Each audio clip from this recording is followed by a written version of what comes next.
children were growing up in Colorado. Her family took many weekend trips, usually packing up and driving to the mountains on a Friday night after her husband, Jim, came home from work. They would drive up to a trailhead, backpack in, set up camp, and climb a mountain early in the next morning. Throughout the years, her family covered about half of the Colorado 14ers in this way. Please help me welcome Louise. Good morning, everyone. Good morning. Good morning. My husband Jim and I began taking our children mountain climbing when David was 6 and Melanie was 3.5. One trip that I remember when they were about that age was climbing up to South Colony Lakes and setting up our tent and all of that. But back in the day, I was too frugal to buy hiking boots for my child who was going to grow out of them in 3 weeks. Our daughter wore her red rubber boots. It had rained a little bit on the trail, getting up to the camp, and she just loved it. She stomped in the mud and splashed in the puddles. Had just a fabulous time along the way to the camp. And then, of course, when we were at the camp, the children liked going out and getting into the bushes and trying to find firewood and sticks to roast our marshmallows and all of that. And of course, at the end of the day, it was very important to sit there with the stick and poke it in the fire until all of the coals were gone, or you couldn't go to bed. Make sure the fire was out. When we got home, I looked at the bottom of Melanie's boots, and there were big holes right in the bottoms. Didn't matter. She loved hiking in those boots. It was great.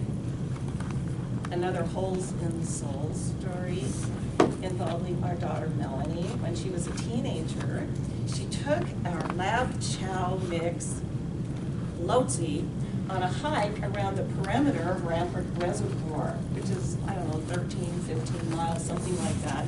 And as dogs will do, they cover about 3 times as much area as their human companion. Melanie brought Lotzi home and checked out the bottom of Lotzi's pads, and sure enough, she had worn holes in the bottom of her pads on all 4 paws. Melanie continued her love of fire, served as a firefighter, hotshot for several years, and her love of animals, worked in an animal shelter as a volunteer. We've also, well, a couple of years later, my husband said to me, okay, let's climb 2 14ers in the same day. And I said, oh, sure. So we go to the car, do the same ritual, get there. And these 2 mountains were Sunshine and Red Cloud. By the way, all 4 of us made it up so that we could mark on the back of our 14er shirt, Sunshine and Red Cloud. And I have a map over here, but then I can show you later. But, so, we summited Sunshine and took our Christmas picture of David and Melanie at the summit, right? Came down and we're heading up Red Cloud, another 14er. About halfway up, we looked down and David had welts up and down his arms and on his legs, these sort of raised, awful looking welts. We thought, oh my, maybe he's been bitten by a bug, or maybe he got into poison ivy, we didn't know. Well, after we went back home and I took him to the doctor's diagnosis was overexertion.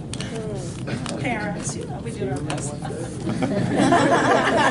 Another story regarding that was one time when the 4 of us had gone skiing for the day.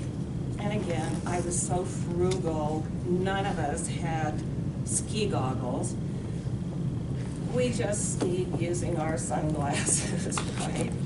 But after we finished up this one day of skiing, David was, oh, his eyes were runny and red and itchy and all.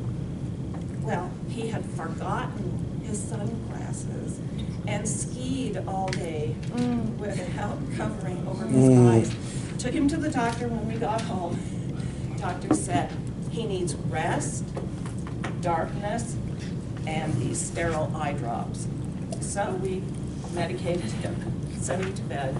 Next morning, I go in to check on him. And here he is in his bathrobe, wearing his found sunglasses, stretched out across his beanbag chair with a sign across his chest that read, "Poor Tom." I loved it. I just loved it. These days, our son and his family in Pennsylvania, where they live, like to camp and hike. And the girls have actually taken ski lessons on Mount Nittany, not like a power of a 14er. But a few years ago, David was home visiting, and he says to me, "Mom, I really miss climbing the mountains with my daughters in Colorado."